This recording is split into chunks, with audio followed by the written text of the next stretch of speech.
Welcome to Below the Line, where we talk about working in Hollywood from the crew perspective.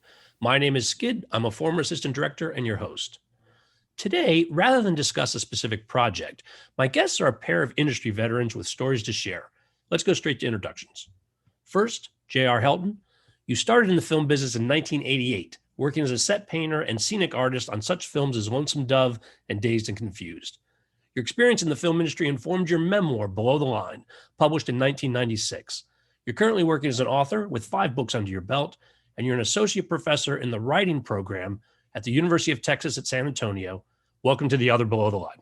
Thank you. Thanks for having me on, Skid. JR, glad you're here. Also with us today is Mike Taylor.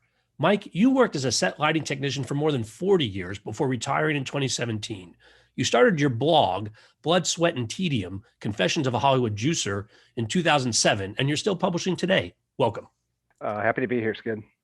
To open up, what intrigues me about the discussion we're about to have is that both of you are below-the-line industry veterans who have put your film experiences on the record, and that is less common than many of our listeners might think. Just up front, JR, tell us a little bit about your book. It's a little different, as I was a writer before I started working on movies, and I had published short story in the Missouri Review. I was a good student at University of Texas at Austin. I was getting ready to go to grad school and trying to finish up my undergraduate degree. I think I was a senior at the time. And so kind of an accident that I fell into the carnival and the movie business when Lonesome Dove came to town. And so I was still writing throughout all of that time, throughout all of those movies. I was still working on my first novel, The Jugheads, and other books and short stories and things like that. And then I was also writing about my experiences while I was working on some of these shows. So it was sort of a natural thing for me to, because I write memoirs or autobiographical fiction, all right, but autobiographical. And so it was really a natural kind of thing for me to end up writing about the industry itself after about, 25 movies and 8 or 9 years of working on it. And when I realized that, as I point out in the book, that I had gotten so sucked into the film industry that I wasn't really working as much of a writer anymore. I'd actually become just another carny worker, I felt. And I'd kind of lost my way in some ways, So I ended up start writing the first chapter of Below the Line. We're going to talk more about those experiences, but first, Mike, what's your blog about? It's just a view of life below decks in the film and TV industry. I hadn't read much. I'd seen some. Been some blogs online that I've turned on to, totally unauthorized by a woman who goes by the name of Peggy Archer, set lighting tech. The LA Times did a piece on her, and I read that and I was really impressed. Didn't really think about doing a blog, but one thing led to another, and here we are. Well, going back to those early days for both of you, give me a sense of how you got started in the film business and, kind of, as you guys have both described it as a bit of a carnival. What made you want to join this crew? Well, I was in college and I planned to be an environmental studies major and save the world, but I wasn't too good at science. And I was waiting in line to take a chemistry class, deciding I better do this on a really hot October day. I had a broken leg from a motorcycle wreck, so I'm on crutches. And the line went on for about an hour. And finally, a TA came out and said, well, there's too many students here. We're going to blah, blah, blah. I said, fuck it. I'd taken a film class the quarter before just on a whim. I said, screw it. I'll major in film. So I did. And then once I got out of school, what do you do with that? And after stalling for a few years, post-collegiate years, working in pizza places and delis, I hopped on a motorcycle and rode to LA and got into the business. I'm curious, Mike, when you say you got into the business, did you know somebody already? Did you have a contact, or did you just, how did you go up and get on a movie? Because that's a question that a lot of my college students ask me. That's the hardest step. I mean, once you break through, everything else kind of flows naturally. Right. But I did have a contact. One of my we didn't have any film professors at my college, but there were 2 lecturers, young guys who were passionate and really good communicators about film. One of them moved to LA. He got a job in publicity for the local PBS station. That PBS station was co-producing a 16 millimeter feature, which means lower than low budget. Right. And I was in LA. I'd been there for 3 months. I didn't know what to do. I was running out of money. And he said, well, call this guy. It might give you a job. They probably won't pay you. You'll get lunch and gas money. So I did. They hired me because I was no money, and I was a PA doing everything PAs do, production assistant. And after a couple of weeks, they said, "Hey, do you want to be an assistant editor?" Because they were losing people. We'll pay you $50 a week. Sure. So I left the set and joined with the editor for a while, and my first paycheck was $43.77. I remember it well. And that led to everything else. I met a gaffer on that show. Right. I got one of my buddies into the show when I moved up to the assistant editor. My buddy worked with that gaffer. We've all worked together for many years after that. It's just kind of like the roots of a tree. Breaking in is the hardest part. Once you get the first step and you meet some people and they realize you're for real and you're committed and you're going to work hard, it all kind of happens. Yeah, you make yourself, as I tell my students, you have to make yourself indispensable, really, in a way, on this set. You show them their value. So if you start as an intern or something like that, you do have a chance of, in many instances, I've seen someone who started for free is paid within a week or so sometimes on movie, just because they were a good hustler and they made themselves indispensable and were a good worker. It also is so true. When you talk, networking is a cliche term, but it really is what the industry is about. The film industry, in so many ways, is such a small business, and it's so much about the friends that you make and the people that you get to know. Once I got in the pipeline in Texas, I met people all throughout the film industry, right? And then you just, at some point, they start, as happened to me too, they start calling you. Okay, another factor is just that people like to work with people they like, they enjoy working with. People who are pleasant. They aren't assholes, they don't have attitudes, they don't have sharp elbows. You're spending long hours on set with these people, and if they're not pleasant to be around, if you're not pleasant to be around, they won't be around and you won't be around. And that's kind of how it works. It helps if you know what you're doing. But the thing is, you can learn the job. It's harder to learn to be a decent person or someone people like to be around. You kind of either have that or you don't. JR, back to you. Similarly, how did you get started on Lonesome Dove? I had a bigger in a way, in that, and I don't want to name too many names just because some of these people are still very much involved in the industry, but through someone that I was married to, she knew the executive producer of a big film coming to town and was friends with a big writer in Austin. And when the movie came into town, I was like, you should try to use your, she hated her job, but I was painting dorm rooms at UT and going to school. And she was able to contact, obviously, somebody above the line. She ended up getting a very low end job as an art department coordinator, which is like the secretary for the, but that was like $350 a week or something. It was at the time, it was more than she was making before. And then she told me, she said, "Hey, the head scenic artist, he said he needs a guy who can paint, but he also needs a guy who can draw. And he wants somebody who's got half a brain too." And she was like, "You sound perfect for it. You want to go talk to him?" And I was like, "Yeah, And basically, he and I hit it off. He hired me right there on the spot. And I was hesitant, but what really convinced me is he said, "I'll pay you $900 a week, and we're going to give you a hotel and per diem." Coming from the hard, really kind of hard ass world of construction that I'd been working in for years. Plus, that was what I was making a month, painting dorm rooms at UT Austin. Okay. So to suddenly get an offer for that much money, and then also to go out, and we were on the Moody Ranch, this 50,000 acre ranch, and I don't know, what was I, 25 years old, something like that, So I quit college. Just was like, screw that. And I ran off and basically joined the circus. And the movie Lonesome Dove is actually not very much, I don't say that much about it in my book. And I think that's because I had such a good time on it. My first movie was so much fun.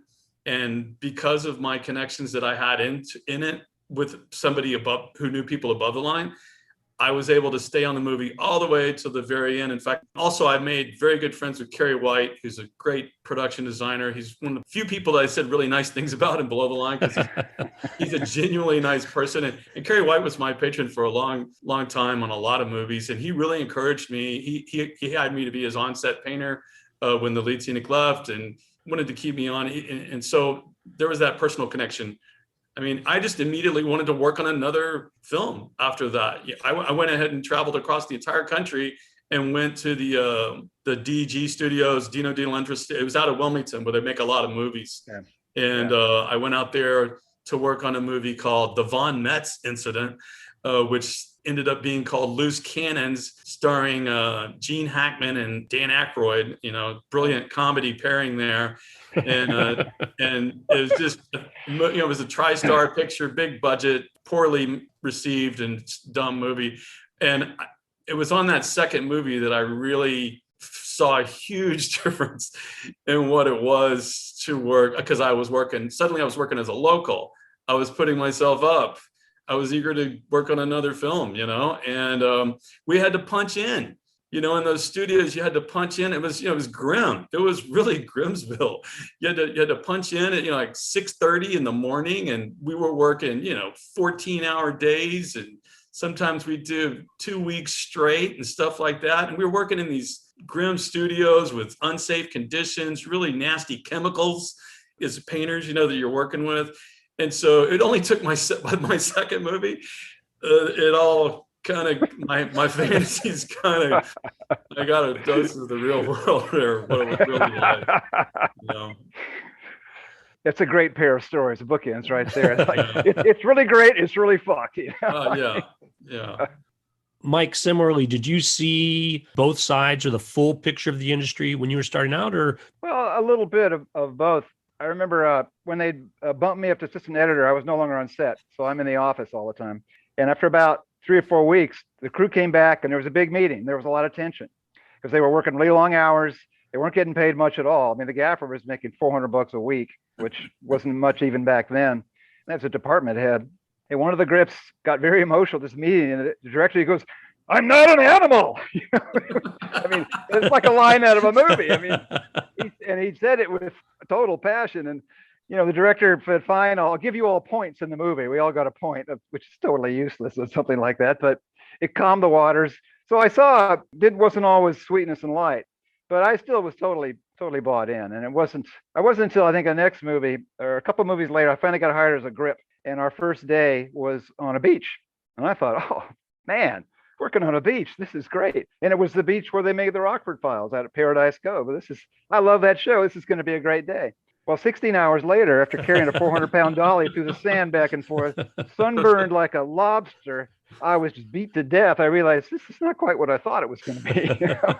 So we all got our lessons. Yeah. But I was still into it. It took a few more years before I got more cynical. Yeah, and I think you might, Mike, had different experience also because this was a big theme in Below the Line.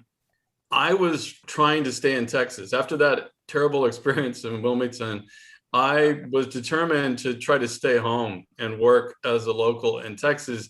And so I was really having to hustle. Yeah, if I could say so myself, I was a pretty good hustler. I really, I'd have the phone number of the construction coordinator, production designer. I was like calling them as they're checking into their hotel room and stuff. I was really on top of trying to get work, and I did get work. I got work all the time, and I wasn't very discriminating. I would work on, whoever paid me the most and what was usually closest to wherever I lived at the time. And I turned down A Perfect World, a Clint Eastwood movie, to do some, I think it was some Hallmark movie of the week or something. But I was, they offered me a lot more money, on the TV movie. So as I say in Below the Line, I saw a lot of in the beginning when I was first starting, it was mainly just an Austin crowd, a lot of people in Austin working on movies. And I would see my friends down at the unemployment. There would be long dry spells, and we would have to, and usually you would maybe only be on for a couple weeks on unemployment or something. And then sure enough, a show would come through and we would all try to jump on it as soon as we could. Now that began to change as more and more movies were being made in Texas. Okay. They started bringing more and more, and it got easier. You still had to hustle, but it did get easier to get work versus people that I know that still work in the business in Los Angeles or in Atlanta or in New York, who are in the unions, and they had the options of being day players and different things like that we just didn't have in Texas. That's right, because you've got a couple of productions going on, but it's not a hub, or at least wasn't at the time. Yeah, a mutual friend of Mike and mine, he does the biggest features that are made right now, but I remember when he was in LA that a lot of times he would pick up really good work for, like a couple weeks on James Cameron's new film or something like that. It was, you can do those kinds of things if you're in New York or Los Angeles. And at the time in Austin, that wasn't an option. And I doubt that it is now even. Yeah, day playing is actually kind of fun because you get called in. You can't have no obligations. I mean, you do a good job, but you get to see people you haven't seen for a while. You work 2 or 3 days or a week or two, and then you're done. And you don't have the long-term commitment, And in between your regular gigs, it's really kind of a nice way to go. Another reason why people thought I was crazy when I wrote Below the Line, I became pretty much the main lead scenic of Texas. And I could say that with confidence. And, even though it wasn't very high up, obviously, I'm not trying to inflate my position in the hierarchy, obviously, right? But you know what it means to have a crew and to have responsibility. And suddenly it became less fun as well in that regard when I had, 10 guys working for me and 100 sets on a piece of crap. The third installment of Heaven and Hell, the mini series about the Civil War that they couldn't even get Patrick Swayze to do a cameo in, and with 100 sets from the Civil War, and you're only a week ahead of the shooting crew, and just really hard grinding TV stuff, or a feature as well. A lot of times at the end there, a big key lead scenic would come in. My last 2 movies weren't even in the book. Courage Under Fire, which was a big film, Denzel Washington and Meg Ryan at the time. And then Michael, a Nora Ephron film. John Travolta was the biggest star in the country. And what would happen is the lead scenic would come into town and he would call me. And basically I would become his scenic foreman and do everything pretty much, do as much as possible of their job for them. I'd make good money. I'd get half of what they were making because they were in the union in either Chicago or New York or Los Angeles. But I didn't have any complaints really because I was being compensated well for it. My biggest complaint, again, though, was that I had to work as a local, and a lot of movies were filming in Austin and I didn't live in Austin. I had moved to a ranch about an hour and a half away from Austin for many of the movies that I worked on. So for instance, on the movie Dazed and Confused, I spent that whole movie crashed on friends' floors in people's houses, and or trying to make the 3.5-hour round trip to Austin, which that makes a 12-hour day, 6 days a week, even harder. And that's one of the things I was really particularly angry about when I wrote Below the Line.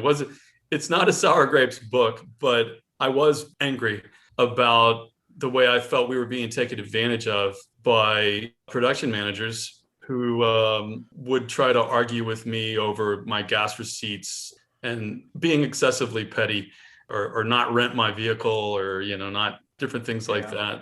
Was one of the reasons I wanted to get out too, is because I wasn't making as much money. When you have to put yourself up in a hotel, for weeks or a condo and, and they're not renting your vehicle and you're doing all kinds of, then it really eats into your budget.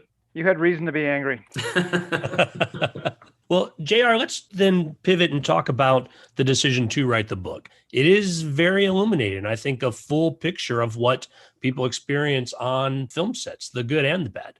You were a writer before and obviously gathering these experiences. So but the decision to actually write the book. That was kind of also accidental, fortuitous kind of thing in that I was working on a miniseries based on James Mister book called Texas. And it was produced by Aaron Spelling. And it's the movie that I go into most detail on in Below the Line towards the end of the book. And the reason I do is I wanted everybody to get a true feeling of what a disastrous production can be and how when you have poor decision making from the top to the bottom and just disorganization, and also in defense of some of the people that I was working for, they had a very short pre-production schedule as well. But I ran into an old writer friend of mine named Jan Reed, who was an editor and a great journalist with Texas Monthly. I ran into him in Brackettville, Texas, where Happy Shahan had built the Alamo for John Wayne's The Alamo, where I was working on like my third movie in this old Western town that was falling apart. And Jan knew me as a writer more than anything, and he asked me about my writing, and it just hit me like a hammer in my stomach, because all I was doing was complaining to him about my production designer and the art director he'd hired and just all of the minutia. And I realized I'd become part of this. I wasn't really working as a writer anymore. He was cracking up, by the way, and he said, "You should write that down as an article, send it to me, and maybe we'll get it published, and I'll send it to somebody at Texas Monthly." So I did. And the first chapter of Below the Line was actually an article that I wrote for Texas Monthly. They sent that, Jan, because I had this friend who was an editor there, he sent it to Evan Smith. He's still a big editor here in Texas, but he was a senior editor or something at the time. And he liked it. He liked the piece, but I believe the chief editor named Gregory Curtis, he killed it because they were about to do a Lonesome Dove issue. All right. It was the beginning of the canonization of Lonesome Dove, which, as much as I enjoyed that film and, and all that, and I'm proud of my work on it, but it really went overboard, I think, with some of the worship of that film. So they didn't want my cynical take on the business. So my friend Jan said, why don't you send it to the Austin Chronicle? And that was being edited by this guy named Lewis Black. And I'm more than happy to name him on this story. He hated it. He was furious. He wrote me back a very angry letter. He said, we don't publish this kind of crap. And as it turned out, he was really trying to push Austin. And at that time, this was, around 94, 95, after Days Confused had been made, right? And so he was really pushing guys like Richard Linklater and Rodriguez. And in other words, I felt that he was acting kind of like as a booster for the film industry as well. So he actually took personal offense. He got so mad that when I published the first edition of Blow the Line, he showed up and sandbagged me on some radio show that I was doing. I didn't even know he was going to be a guest on it, and started getting mad at me on air because I didn't like Pulp Fiction as much as he did when it had come out. He really took offense at my opinions on movies. So anyway, the long story short, I was so pissed off that these two magazines had both killed my story that I realized, you think that first nice chapter was if that offended you, I've actually got a lot more to say. I have a much more to say. And I sat down and it just flowed out of me. I wrote a whole book in 6 weeks between working on movies. I had much more to say.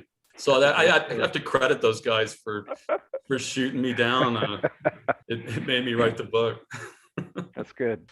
Mike, what drove you to start your blog in 2007? I've been writing just for my own sake. I wrote a LA detective novel from like 1990 to 2005. It took me a long time. And so I was into writing, but I was just doing it on my own. So I was kind of wanting to write something about the business. But what spurred me was I finally got into sitcoms, which is where the old men go when they can't do the hard work anymore. And I was doing one for NBC called Good Morning Miami. And my hometown San Francisco film critic, who was a really good writer, just a scalding thrower of lightning bolts, just ripped the hell out of it. So I sent him an email and said, man, you're torpedoing the ship that I'm riding on. You're killing me here. And we got into him back and forth. Apparently he thought I was a writer on the show. And at some point I let him know I wasn't. And he was like, oh. So when he had a chance to edit a little section of the Entertainment Sunday paper, he said, I want to have some people write pieces about the business. So why don't you write one for me? And I did, and it got in the paper. My only non-blog published piece of writing. Then he said he's going to start his own blog. So maybe I could write some more. And I wrote up 3 more. Then he changed his mind. So I had 3 posts. Figured, well, hell, I'll start a blog and I'll write 3 or 4 and that'll be it. And one thing led to another again. And once I tapped into that vein, kind of like JR said, the stuff starts flowing out. The stories start coming and it gets easier and it gets better. And now it's 13 years later. I've slowed way down. I just do one a month now. And I'm trying to turn the blog into a book basically, but that's how it started. I've encouraged Mike for years since I discovered his blog to please turn it into a book. Whether he decides to name names or not, I don't know. I don't even know if that would necessarily matter because I think he did such a good job in his writings, his posts. I think of him as a mini essay or mini chapters for a book. I don't even think you'd have to name names. I was purposely naming names in Below the Line. And that was actually a real breakthrough for me in writing that book, because when I first started, after I wrote that first chapter as an article, every time I tried to write about the film business, I had to change so many people's names. And that was the breakthrough for me. After I wrote that article, I was like, screw it. I'm going to use it's a name game and I'm going to use everybody's real names, and I really didn't think about that at the time. I didn't think about the implications of it so much, because there's some people that, in fact, there's a couple people that were I to publish it again, I might change their names just because they come out particularly bad, but they weren't any worse than any number of other people. They just happen to be the closest people to me. I would might maybe change a few of those names, but it's such a name game from the actors to everybody that you know that it's hard not to name everybody. And of course, that's what gets you, that's the difference between writing this book and not, is that's what gets you out of the business. Yeah. Everybody has, the film business is famous for having great stories, but you can't tell them. It's like the movie Wag the Dog. It's a great movie, Wag the Dog, where all Dustin Hoffman, all his character wants at the end of the movie from De Niro is, I've got to be able to tell the stories of this. And they end up, killing him. They assassinate. They're like, no, because it's a deal breaker for him. He wants to be able to tell the stories about what happened, So I was really purposefully trying to also name names to try to write myself out of to force myself not to take any more shows. And even after I published that first edition in '96, I still got a job. I got a job on Selena as the lead scenic. They came out to the dog ranch, Carrie White and the construction coordinator and Dave Will, and they found me out in the middle of nowhere and offered me, money that I needed. And I said, yeah, but then I put my second in charge and I told Carrie, I said, hey, I've got this book coming out and I feel like a total hypocrite doing this. And also it's going to piss a lot of people off. I was even selling below the line t-shirts. There's still some people who have those years later.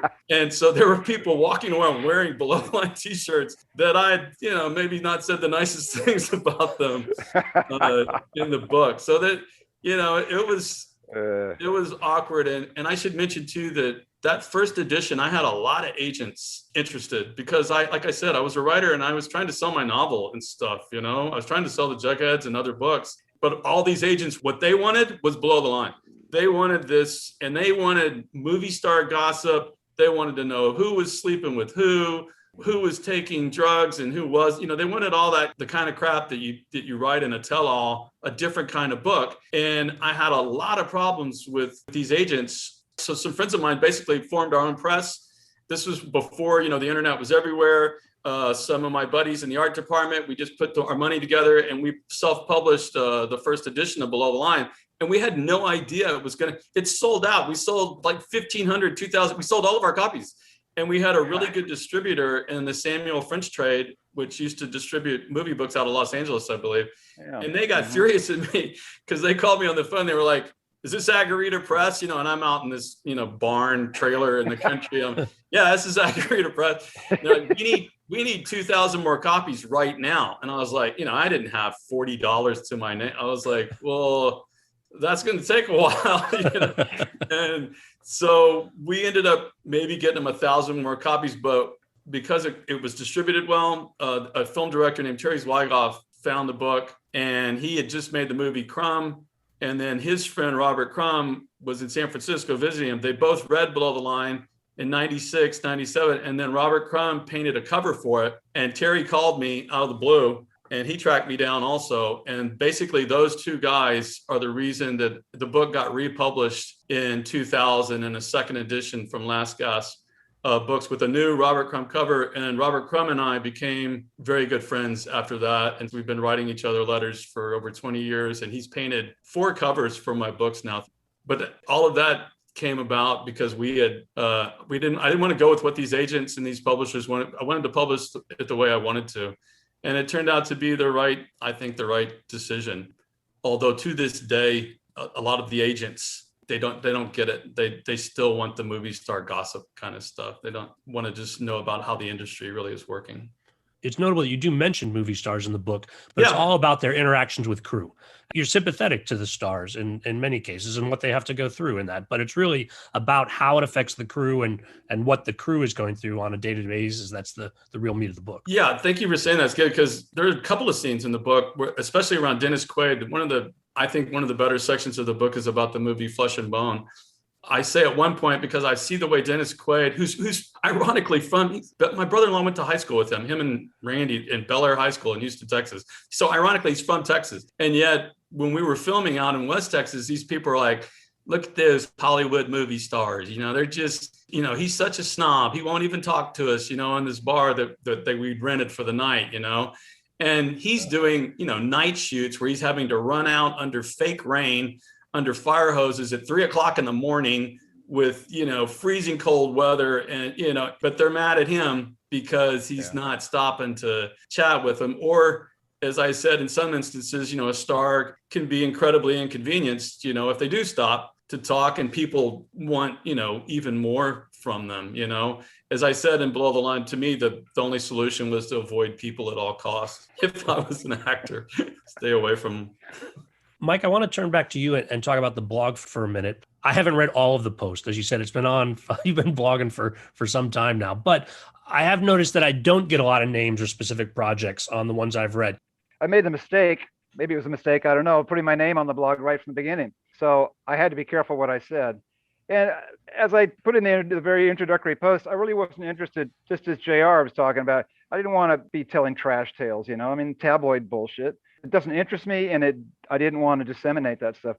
I just wanted to tell the stories of life below decks and how it really is, the humor and the pain and everything and the bonding that goes on. Because when people suffer together like that, as both you guys know, it forms tight bonds in a hurry. Sort of similar to what military guys go through, only, without the killing, for the most part. For the most part. Well, we've all seen death on set, Yeah, I know you have JR, and so have I, and it's not good. Below the Line, our producer, Mark Rosenberg, tragically, he was dying right in front of us. Unfortunately, he was a very heavy set fellow, and he was choking on his breakfast, basically at the breakfast wagon there. This was in the middle of nowhere in West Texas, and he ended up having a heart attack or passing away on the way to hospital in the ambulance. And then they stopped shooting. I remember the second AD, Marge, came by and she said, Mark Rosenberg just died. Steve Clovis and Mac Brown were obviously both friends with Rosenberg. Steve, the director of that movie. Steve Clovis was the director, and Philippe Rousseau was the DP, who was a really great DP that I had a really good time working for him, a total professional. I had a lot of fun on that movie because I was the standby painter also, and I was right close to the triumvirate around the camera, and I just really enjoyed working with those individuals. Steve was a very nice director too. Anyway, but they said Steve can't go on today, obviously, and then I have a scene in my book, which is true, where my friend and I talk, and I say, "What do you think?" Because he had worked on a lot more movies than me, and I say, "What do you think's going to happen?" Our producer just, he said, "Oh, we'll be back to work tomorrow. They'll give us half a day off today, and then we'll go back to work." And they'll say something like, "This is what Mark would have really wanted," and it probably would have been. And I was like, "Yeah, but half a day? We're going to just take off half a day when somebody dies, And my friend Scott was like, "Hey, how long do you think they'd take off if you died on the set, or if an electrician died, And I said, "Yeah, they'd probably say, get that dead grip out of here, and let's get the shot up." And we did go back to work the next day. I get it. You've got that much money on the line every day. What are you going to do? Built a machine to make this thing, and do you stop it dead for 3 weeks? What do you do? Yeah, it's a juggernaut. And, we were trying to finish up shooting before Christmas as well. I remember the frustration that Mac Brown had trying to just finish this film. And I have a scene where I think some of the grips, somebody was complaining about a third meal penalty or something like that. And I remember watching him really he just had it. His friend and producer died. In my opinion, he'd been very generous with the crew. He'd, hauled guys' motorcycles around out to West Texas so they could drive them around. And, when they weren't working, and here's, right at the very end, people are bitching about a meal penalty or something. So I tried to show, even though I definitely complained about UPMs and line producers and things like in the book, I tried to show as much as I could from different perspectives. Well, I'm curious for both of you what the consequences have been for breaking the cone of silence. JR, I guess the question to you is, did publishing the book manage to actually get you out of the industry? Although you said you actually did a couple of films still. Yeah, I failed completely.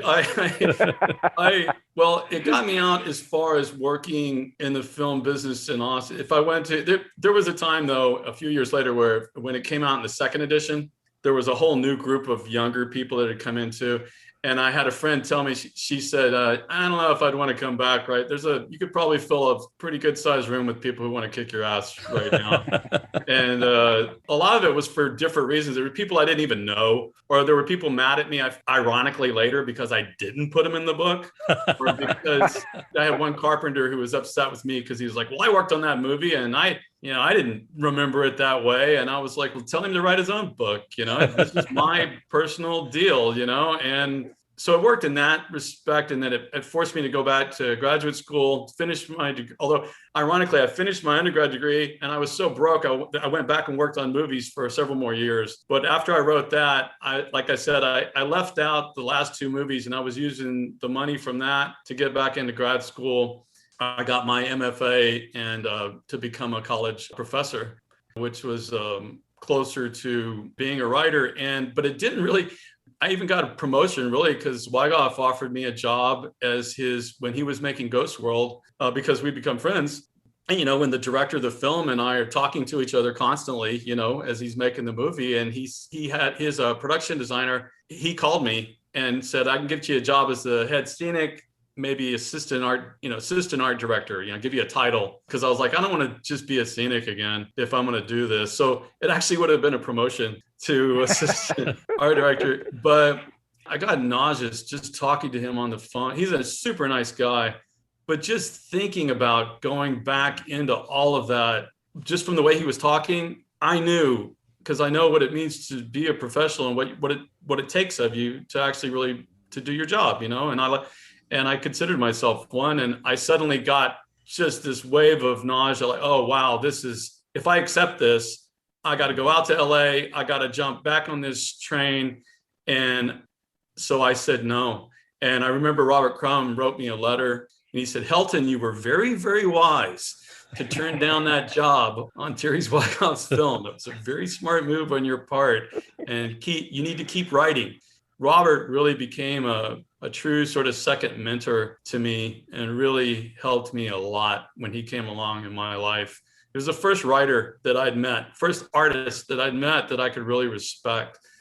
Publishing that book and then republishing helped me become a writer even more. So although I did continue to try to work above the line, I foolishly wrote some screenplays for free. I was flown out to LA even back in 2006 and got and they put me up in the hotel on Sunset Boulevard. And, I met some producers and these were all real people. This is serious. This couldn't be a movie. But I hadn't been paid yet, and the director and I were already arguing about the script and he hadn't even finished it. And in 2006, I was pretty much like, all right, I'm going to quit trying to, let me put it this way. I was like, I'm never going to write another free screenplay again. That's a wise decision. That's not going to happen. Yeah. So that's when I really stopped doing that and just concentrate on my books. Mike, have you gotten a lot of attention at the blog? I mean, have there been consequences for you, even if you're not using names that folks know it's you and maybe they recognize themselves? Not really. I mean, because when I was ripping something, a show or people, I made sure that I didn't identify anyone and just kind of trying to tell stories that everyone could relate to, everyone on the crew could relate to. But basically, I don't think a lot of people in our industry read. I mean, very few people that I worked with even knew about the blog. And once a still photographer came up and said, "Are you Mike Taylor? You're the Hollywood Juicer?" And I was like, "Yeah."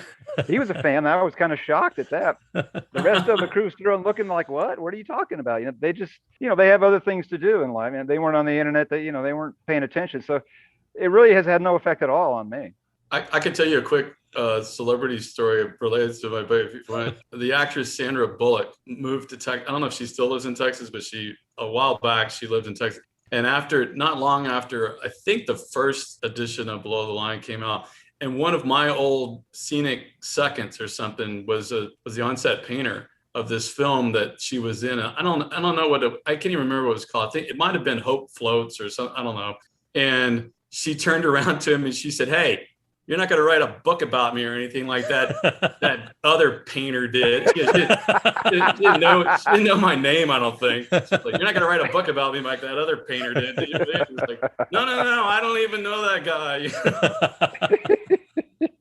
The cover that Crumb did for you for your second edition of Below the Line perfectly encapsulates everything that goes into working on set. I mean, I've never seen a better picture. Thanks, man. I have to agree. That's when the first letter I wrote to him, I was like, "Man, you totally captured the way I was feeling." That's exactly even what the people looked like that were berating me and trying to humiliate me and crush me on that film. And the hot sun beating down on, in this cheesy Western town. I mean, he definitely captured it. Well, to put a question to both of you, over this time, what's changed in the film industry or what stayed the same? A lot of technology's changed, especially, I mean, I was in lighting, and now LED lighting is coming in a huge way. It was just starting to come in when I retired. I worked with a few of those lights. On the back had a screen and a menu and buttons to push, which is like baffling to me. Old dog, new tricks, and it's gone much further since I retired. And from what I hear from our mutual friend who works on big movies, if anything, things have gotten worse in some ways. I mean, the chaos and the plan, the organization just seems like it's gone out the window.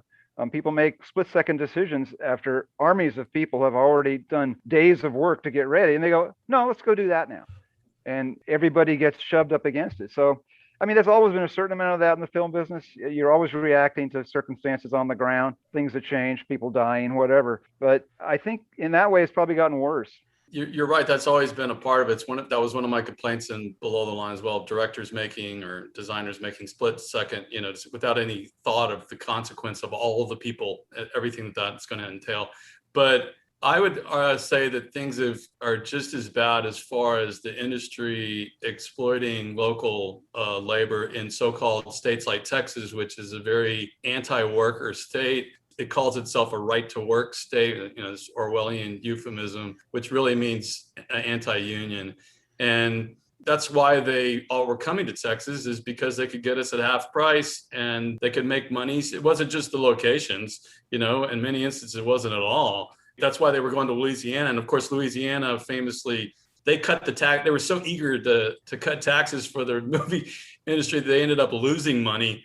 From what I remember reading from all the movies that flocked to Louisiana, because I remember people doing a lot of shows in Louisiana. And then New Mexico, they went for labor there. And now, of course, Atlanta is a gigantic hub. I know that people are working there as locals as well. I should say, though, that in Texas, I was part of a union. It was already there. In fact, I said some bad things about it in the book, and I feel bad about it because what I didn't put in the book is that I eventually joined that union, Local 484, I believe it was. And it was one of the best things I'd ever done. It was the first time I'd ever had healthcare in my life. They took some money, a very little small amount of money on my check to start a pension, which God knows I wish I'd hung on to that little bit of pension that I had there.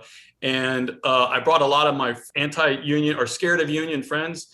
I brought a lot of them into the union with me. All right. And in Texas, we had to be smart about it because we knew the reason they were here was because they were getting cheaper labor. I believe what they ended up doing is try to create a kind of sliding scale. So if it was a big budget thing, like I worked on horrifically bad movie, Ace Ventura, Pet Detective 2, again, horrible film, but I made great money on it.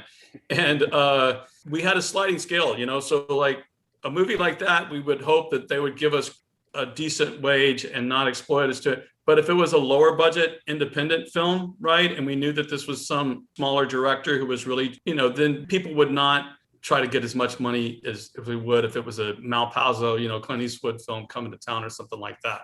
But I would argue that that's still a primary directive of any film, is to make a profit. The old quote from it's attributed to Lily Tomlin. That it's called show business. They don't call it show art. It's a business.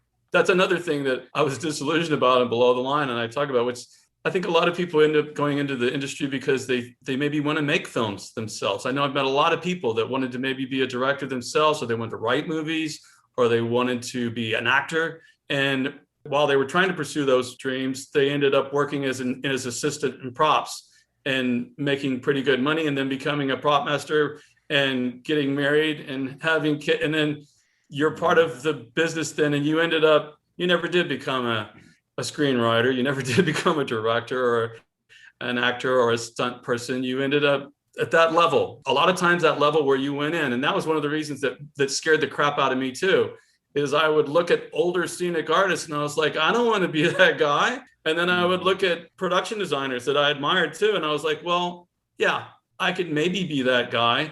But if so, I would have to care about the movie in a way that I maybe don't have to care about as much at my lower level. But as I say in the book, I realized at one point is that who's pretending more? Who's telling the bigger lie? The production designer who's buying polo ponies and pretending that he enjoys working on Heaven and Hell, that he actually believes in the script, or me pretending to give a shit that I have to paint 40 styrofoam tombstones for the graveyard scene.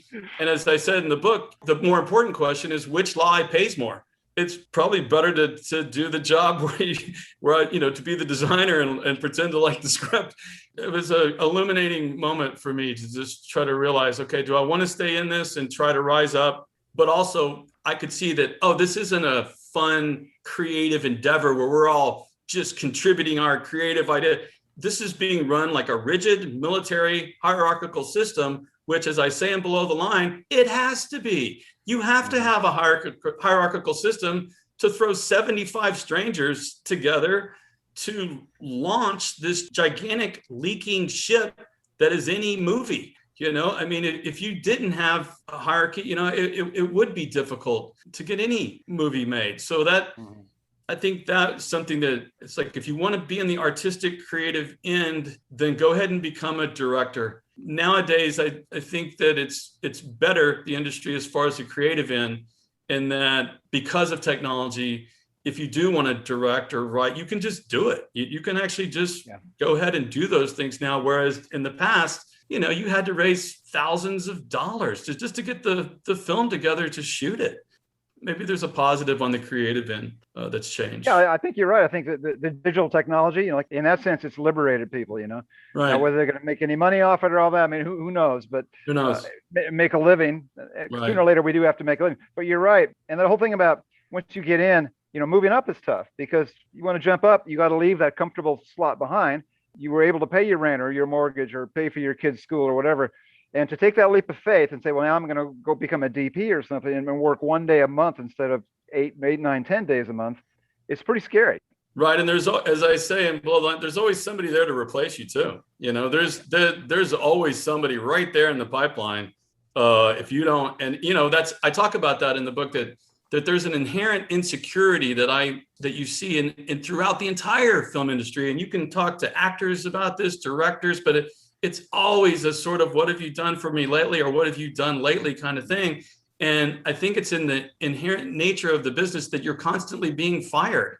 You lose your job after every show. And also there's a lot of insecurity there. So I know people that still worry, even though they have worked on so many movies for so many years. And yet once that show is shutting down, they're like, should I leave 2 weeks early and jump on this other one? But I don't want to piss off leave my guy here in trouble. Yeah. I've got to make sure I leave a best boy or somebody who can finish this out for me. And then as an actor, I'm positive that actors are often extremely insecure people. Well, a lot of times they're insecure. So they've got it even worse. And I would think, like what happens if once your movie you worked so hard on and you took a chance on and you expose yourself and yet it's a flop and the critics don't like it, doesn't make any money.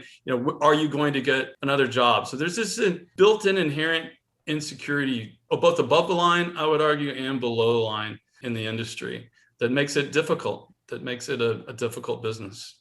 Some people would say that industry is based on creativity, and that's true to a certain extent, but it's also based on fear. Exactly what you say, because everybody's replaceable and every job is temporary. And especially for actors. I mean, I wrote a post on that called The Hardest Job on Set, which is about actors, precisely because of that. It's all hard. Our work is all hard. We've all done the work, our various jobs, and it's all hard. But at least if you did your job, you're okay.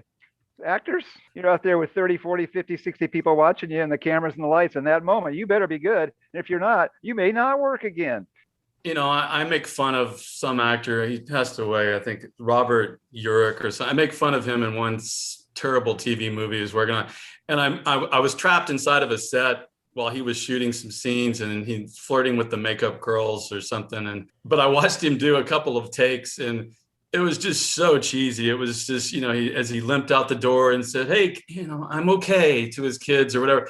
And I was like, maybe this acting thing isn't that difficult, when you see some of the cheesy, one take work. But then when you see, I remember watching Robert Duvall, I'm a huge fan of his, and remember watching him on the set of Lonesome Dove and just really seeing why he's such a great actor. He would do, 3 takes and, that was enough. You could just tell that he knew more about it, I guess, maybe than the director did sometimes, But they really put themselves out there in a way that a lot of people think they can be actors, but there's this special quality, certain thing that they have.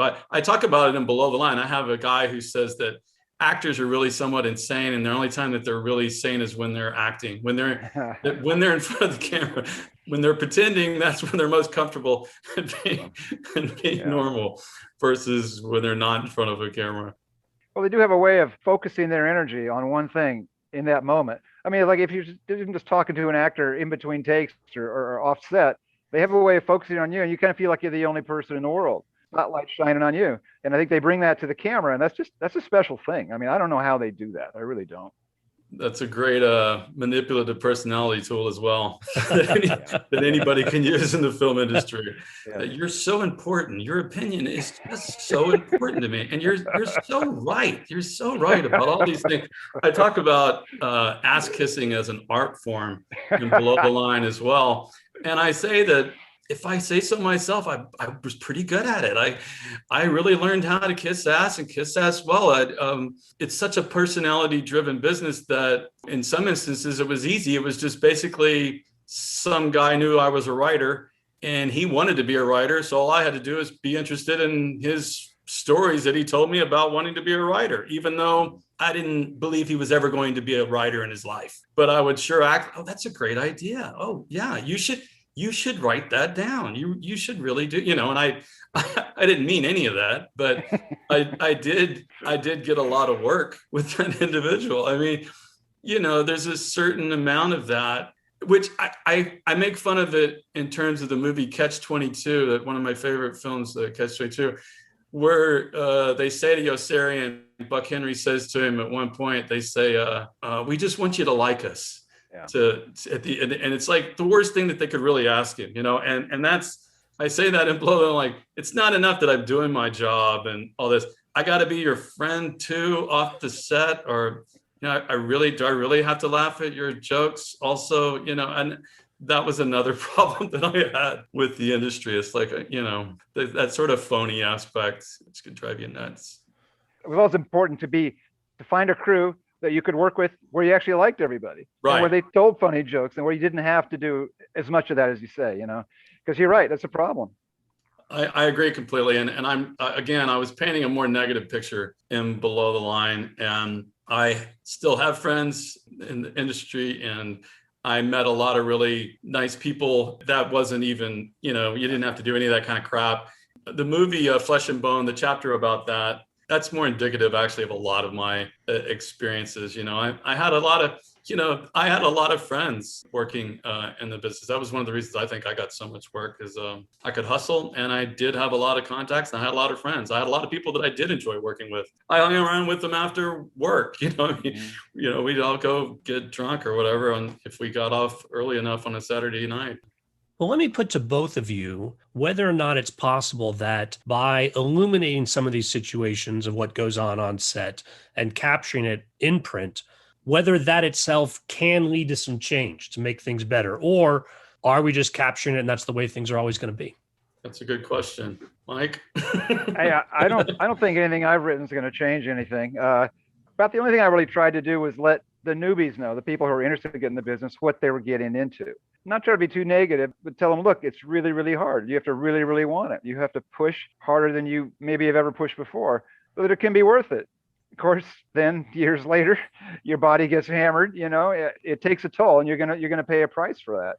And I just tried to be honest with them. I would answer that question by saying that I wasn't trying to change anything. I write for very personal reasons. When I write a book, I try to go through something and then learn something in the process of, trying not to sound too pretentious here, but learn something in that process of discovery and going through it on the page as I write it, but also trying to maintain basic conventional narrative elements. In other words, to try to tell a story and keep it moving and keep it interesting. So in writing Below the Line, I was just trying to go through my own disillusionment, really, with seeing the man behind the curtain and being disappointed with myself, really, in a way, and that I love movies. And yet I realized at the end of the book that this is basically just a business like any other business. When I wrote my book, Drugs, I was going through my experiences with drugs. And I was trying, hopefully by the end of that book, when the reader reads it, they'll feel whatever I discovered, the changes that I went through. The same thing with the Jughead, same thing with my latest book, Bad Jobs and Poor Decisions. It's just me talking about my 20s, and so it's always really personal with me. That said, I just got the rights back to Below the Line. I'm not really sure what to do with it because I've had many young people tell me, total strangers contact me as well and say, this book should be required reading in freshman film classes because it just really shows you what it's like, to be on set. And I've had people that work in the business write me an email out of the blue and say, God, I wish I'd read this before I worked on the last, 15 shows. I don't know. Maybe I'll try to get it back out there again. I'm always thinking about my next book. So I'm trying to finish 2 other books right now that I've been working on for years. So I haven't thought about, I looked at Below the Line again to talk with you, Skid. and I did a lecture for a film studies course for UTSA where I teach the other day. But that's the first time I'd looked at Below the Line in years. And it still made me laugh at least. So that's a good sign. To me, that's always a good sign. If you can go back into something that makes you, if you don't feel ashamed of it, if you still think it's funny or interesting, then you've succeeded, whether you sold any copies or not. Well, I'm one who agrees. I think it should be required reading in film schools. I picked up a copy, I think it was last year. I have a couple copies just to find a line. I remember the line, and I read the line, and then I read the whole book again because I couldn't stop because it's that good a story, that good a narrative. It's terrific. It's really good. And there's a lot of truth in there too. Well, thanks, Mike. I really appreciate that. That means a lot. Well, and again, I enjoyed the book. I think, as Mike says, there's a lot of truth, a lot of insight, and there's also a lot of laughs. It's a fun read all the way through, JR. JR, if people want to find the book, you said the rights are back to you. It's still out there, though, right? Where can people go to find it? Oh, yeah. Your other writing. I'm a horrible business person. So on my website for all of my books, I just put, whoever does it for me, I just put a link to Amazon, so I don't want to plug Amazon. So you can go to any other independent seller and probably find it as well. But there's copies still circulating out there. And then all my other books had big, Random House distributes the Jugheads and Drugs, and W.W. Norton published Bad Jobs and Poor Decisions a couple of years ago. Well, what is your website, JR? jrhelton.com. I have links to my books on there. So if people are interested, that'd be great. Mike, we're both encouraging you to bring your blog posts into a book yourself. It's a lot of good stuff there as well. Until that happens, where can people go to follow the blog? Google Hollywood Juicer or Blood, Sweat, and Tedium will take you there. But I think the website is hollywoodjuicer.blogspot.com. Personally, I recommend people, if they go, the older stuff is better. That's what I'm going to base the book on. And you can find some of that. If you go to the website, you see a picture of these tattered, battered gloves. And underneath that, it says, new to this site, click here and scroll down. That'll take you to a post that has what I once assembled as sort of the greatest hits. I haven't updated that in years, but if you don't like any of those, then don't even go further. But that's a pretty good introduction to the blog. 700 posts to choose and people from, will like it. Well, for people in the industry, they'll see themselves in the writing. For people who are interested in the industry, it's worth checking out. Guys, thanks for being here today. This has been a lot of fun. Thank you, Skid. Yeah, thanks, kid. Good to see you, JR. Take care, brother. You too, man. Listeners, thanks for being you. Please subscribe if you haven't already, and why not rate us wherever you get your podcasts? It helps us reach new listeners. New listeners, it's easy to peruse all of our back episodes at the website, belowtheline.biz. That's B-I-Z. All episodes of the podcast are also listed on IMDb, so it's easy to cross-reference the film credits of my guests. If you've got questions or comments, you can send email to skid, S-K-I-D, at belowtheline.biz. If you're on Facebook, you can find photos and other behind-the-scenes materials at Podcast Below the Line. And finally, you can follow the podcast on Twitter and Instagram. It's at Pod Below the Line. Thanks to Curtis Five for our music and John Wan for our logo. The logo is available on t-shirts, mugs, and stickers at redbubble.com. Be safe and join us again next week on Below the Line.